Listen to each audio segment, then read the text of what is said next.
राधे कृष्ण आप सभी को। कार्तिक मास में आज हम सुनेंगे भाई दूज पर कही जाने वाली कहानी। एक बुढ़िया थी, उसके 7 बेटे और एक बेटी थी। बेटी की शादी हो चुकी थी। जब भी उसके बेटे की शादी होती थी तो फेरों के समय एक सांप आता और उसके बेटे को डस लेता था। बेटा वहीं खत्म हो जाता और बहू विधवा। इस तरह उसके 6 बेटे मर गए। 7वें की शादी होनी बाकी थी। अपने बेटों के मर जाने के दुख से बुढ़िया रो रो कर अंधी हो गई थी। भाई दूज आने को हुई तो भाई ने कहा कि माँ, मैं अपनी बहन से तिलक कराने जाऊंगा। माँ ने कहा ठीक है। उधर जब बहन को पता चला कि उसका भाई आ रहा है तो वो खुशी से पागल होकर पड़ोसन के पास गई और पूछने लगी कि जब बहुत प्यारा भाई घर आए तो क्या करना चाहिए, क्या क्या बनाना चाहिए। पड़ोसन उसकी खुशी को देखकर जल भुन गई और कहने लगी कि दूध से रसोई ले और घी में चावल पका। बहन ने ऐसे ही किया। उधर भाई जब बहन के घर जा रहा था तो उसे रास्ते में सांप मिला। सांप उसे डसने को हुआ तो भाई बोला, अरे मुझे क्यों डस रहे हो। सांप बोला, मैं तुम्हारा काल हूँ और मुझे तुमको डसना है। भाई बोला, मेरी बहन मेरा इंतजार कर रही है, मैं जब तिलक करा के वापस लौटूंगा तब तुम मुझे डस लेना। सांप ने कहा, भला आज तक कोई अपनी मौत के लिए लौट के आया है जो तुम आओगे। भाई ने कहा, अगर तुझे यकीन नहीं है तो तू मेरे झोले में बैठ जा, जब मैं अपनी बहन के तिलक कर लूं तब तू मुझे डस लेना। सांप ने ऐसे ही किया। भाई बहन के घर पहुंच गया। दोनों बड़े खुश हुए। भाई बोला, बहन जल्दी से खाना दे दे, बड़ी भूख लगी है। बहन क्या करे, ना तो दूध की रसोई सूखे और ना ही घी में चावल पके। भाई ने पूछा, बहन इतनी देर क्यों लग रही है, तू ऐसा क्या पका रही है। तब बहन बोली कि मैंने तो ऐसे ऐसे किया है। भाई बोला, पगली, कहीं घी में भी चावल पकते हैं या दूध से कोई रसोई लीपता है। गोबर से रसोई लीप, दूध में चावल पका। बहन ने फिर ऐसे ही किया। खाना खा के भाई को बहुत जोर से नींद आने लगी। इतने में बहन के बच्चे आ गए। बोले, मामा मामा हमारे लिए क्या लाए हो। भाई बोला, मैं तो कुछ नहीं लाया। बच्चों ने वो झोला लिया जिसमें सांप था। जैसे ही उसे खोला उसमें से हीरे का हार निकला। बहन ने कहा, भैया तूने तो बताया नहीं कि तू मेरे लिए इतना सुंदर हार लाया है। भाई बोला, बहन तुझे पसंद है तो तू ले ले, मुझे हार का क्या करना। अगले दिन भाई बोला, अब मुझे जाना है, मेरे लिए खाना रख दे। बहन ने उसके लिए लड्डू बना के एक डब्बे में करके रख दिए। भाई कुछ दूर जाकर थका हुआ था तो एक पेड़ के नीचे सो गया। उधर बहन के जब बच्चों को भूख लगी, कहने लगे, माँ हमें खाना दो। माँ ने कहा, खाना बनने में तो अभी देर है। तो बच्चे बोले कि तुमने जो मामा को रखा है वो हमें भी दो। तो वो बोली कि लड्डू बनाने के लिए बाजरा पीसा था, वही बचा पड़ा है चक्की में, जाकर खा लो। बच्चों ने देखा चक्की में तो सांप कुचला पड़ा है। उन्होंने आकर अपनी माँ को बताया। इतना सुनते ही वो तो बावली सी हो गई और अपने भाई के पीछे भागी। किसी ने मेरा भाई देखा, किसी ने मेरा भाई देखा। रात से भर लोगों से पूछती रही, किसी ने मेरा गैल बटोई देखा, किसी ने मेरा गैल बटोई देखा, किसी ने मेरा बावड़ा सा भाई देखा क्या। तब एक आदमी ने कहा कि हाँ, कोई लेटा तो है पेड़ के नीचे, देख ले कहीं वही तो तेरा भाई नहीं है। तो वो भागी भागी पेड़ के नीचे पहुंची। अपने भाई को नींद से उठाया कि भैया भैया कहीं तूने लड्डू तो नहीं खाए। भाई बोला, ये ले तेरे लड्डू, ना खाए मैंने, ले दे के लड्डू ही तो दिए थे तूने और उसके भी पीछे पीछे भगी भगी आ गई। बहन बोली, नहीं भाई तू झूठ बोल रहा है, जरूर तूने खाए हैं, अब तो मैं तेरे साथ ही चलूंगी। भाई बोला, तू क्या करेगी मेरे साथ जाके, मेरे साथ मत चल। लेकिन बहन मानी नहीं। तो भाई कहने लगा कि ठीक है, तू नहीं मान ली तो चल फिर। चलते चलते रास्ते में बहन कहने लगी, मुझे तो प्यास लगी है, भाई भाई मुझे पानी पीना है। भाई बोला कि मैं इसीलिए कह रहा था मेरे साथ मत चल, अब मैं यहाँ कहाँ से पानी लेके आऊँ। देख दूर कहीं चीलें उड़ रही हैं, चली जा, वहाँ शायद तुझे पानी मिल जाएगा। बहन वहाँ गई और पानी पीकर जब लौटने लगी तो रास्ते में देखती है एक जमीन में 6 सिल गड़ी हुई हैं और एक बिना गड़े हुए रखी थी। उसने एक वहाँ पर एक बुढ़िया बैठी थी। उसने बुढ़िया से पूछा कि ये सिलें कैसी रखी हैं। उस बुढ़िया ने बताया कि एक बुढ़िया थी, उसके 7 बेटे थे। 6 बेटे तो शादी के मंडप में ही मर चुके हैं, तो उनके नाम की ये सिलें जमीन में गड़ी हुई हैं। अभी 7वें की शादी होनी बाकी है। जब उसकी शादी होगी वो भी मंडप में मरेगा, तब ये 7वीं सिल भी जमीन में गड़ जाएगी।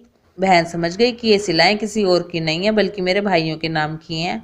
उसने उस बुढ़िया से अपने 7वें भाई को बचाने का उपाय पूछा। बुढ़िया ने उसे बतला दिया कि कैसे कैसे करना है, अपने 7वें भाई को बचा लेगी। सारी बात सुन के वो वहां से अपने बाल खुल के पागलों की तरह से अपने भाई को गालियां देती हुई चलने लगी। भाई के पास आकर बोलने लगी, अरे तू तो जलेगा, तू तो कुटेगा, तू तो मरेगा। भाई उसके ऐसे व्यवहार को देखकर चौंक गया। समझ नहीं आया कि गई तो ठीक थी, जब पता नहीं इसे क्या हो गया। दोनों बहन भाई घर पहुंचे माँ के। थोड़े समय के बाद भाई के लिए सगाई आने लगी। उसकी शादी तय हो गई।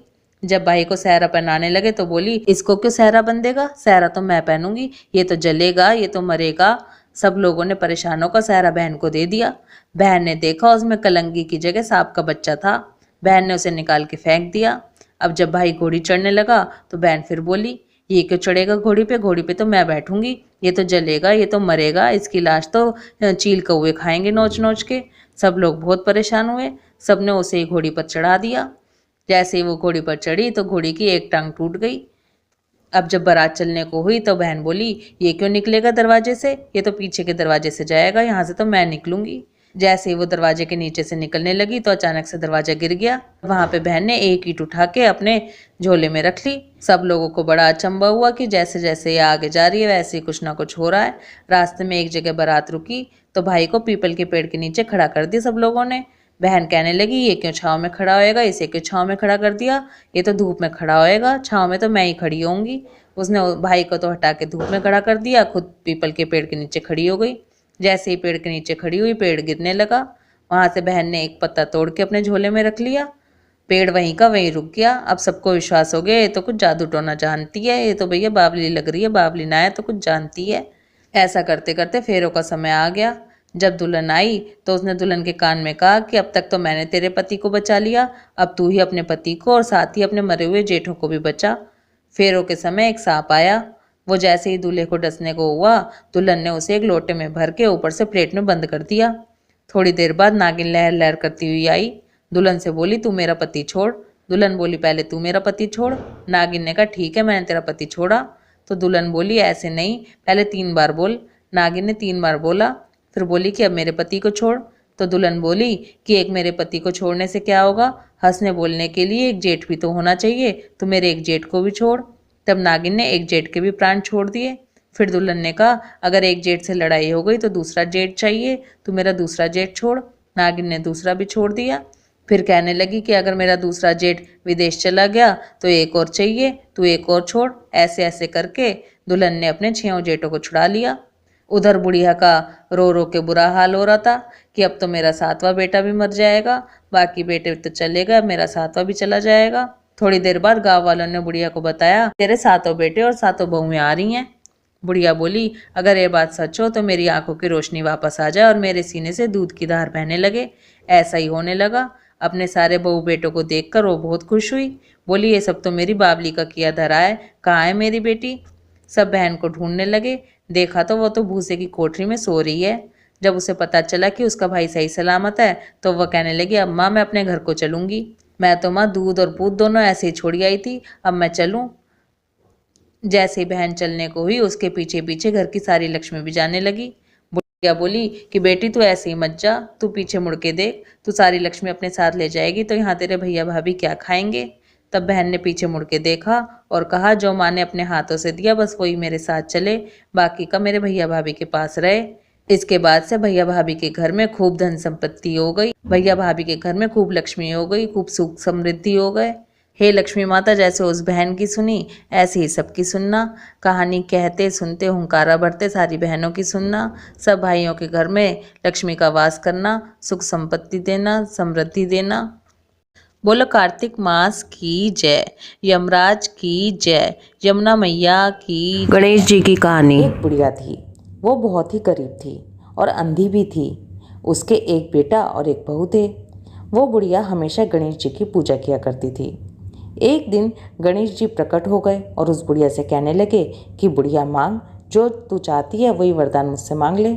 अब बुढ़िया तो सोच में पड़ गई और फिर कहने लगी कि हे गणेश भगवान, मुझे तो कुछ भी मांगना नहीं आता, अब मैं क्या मांगूं। गणेश जी ने कहा कि कोई बात नहीं, तू सोच ले फिर मांग लेना। लेकिन बुढ़िया के फिर भी कुछ समझ में नहीं आया। तब गणेश जी ने कहा कि कोई बात नहीं, तू परेशान मत हो, अपने बेटे और बहू से पूछ ले, उनसे बात कर ले, उसके बाद मांग लेना। वो बुढ़िया बोली, ठीक है गणेश भगवान। अब बुढ़िया सोचती रही और फिर अपने बेटे को पूरी बात बताई और अपने बेटे से कहने लगी कि बता मैं क्या मांगूं गणेश जी से। तब बेटा कहने लगा कि माँ तू तो धन मांग ले। कहने लगी कि अच्छा, अपने मन में सोचने लगी ये बात तो मुझे कुछ जमी नहीं। फिर वो बहू के पास गई और बहू से कहने लगी कि बता बहू, मैं गणेश जी से क्या मांगूं। बहू कहने लगी माँ, अपने लिए पोता मांग लो। लेकिन उसको ये बात भी कुछ अच्छी नहीं लगी। फिर उसने अपने पति से पूछा। तब उसका पति कहने लगा कि तू मेरी जिंदगी मांग, मेरी सेहत मांग। अब बुढ़िया सोच में पड़ गई, सोचने लगी कि ये सब लोग तो अपने मतलब की चीज़ें ही मांगे जा रहे हैं, मुझे तो इनकी बातें समझ में आ नहीं रही। तब वो बुढ़िया पड़ोसन के पास गई और पड़ोसन से कहने लगी कि मुझे गणेश भगवान ने दर्शन दिए हैं और वरदान मांगने को कहा है, लेकिन मुझे तो कुछ समझ ही नहीं आ रहा कि मैं क्या मांगूं। बाकी सबसे घर में पूछा तो सब अपने अपने मतलब की बात बता रहे हैं। अब तुम ही बताओ कि मैं क्या मांगूं। तब उसकी पड़ोसन कहने लगी, अरे बुढ़िया, तू तो थोड़े ही दिन जिएगी, क्यों तू धन और नाती पोते मांगती है। तू तो अपनी आंखों की रोशनी मांग ले, जिससे तेरी बची हुई जिंदगी आराम से कट जाए। पड़ोसन की बात सुनकर भी बुढ़िया पूरी रात सोचती रही। अब जैसे ही सुबह बुढ़िया पूजा करने के लिए बैठी, गणेश भगवान फिर से प्रकट हो गए और फिर से बोलने लगे कि बता बुढ़िया, तूने क्या सोचा, क्या मांगना चाहती है।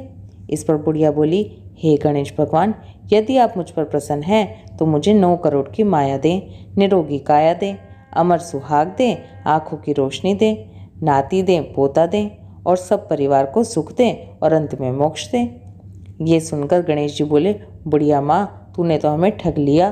तू तो कहती थी मुझे कुछ मांगना नहीं आता, फिर भी जो कुछ भी तूने मांगा है वचन के अनुसार वो सब कुछ तुझे मिलेगा। और ये कहकर गणेश जी अंतर्ध्यान हो गए। इधर बुढ़िया ने जो कुछ भी मांगा था वो सब कुछ गणेश भगवान की कृपा से उसे प्राप्त हो गया। हे गणेश जी महाराज, जैसे आपने उस बुढ़िया को सब कुछ दिया, ऐसे ही कहानी कहते, सुनते और हुंकारा भरते सभी की मनोकामनाएं पूरी करना। बोलो गणेश भगवान की जय।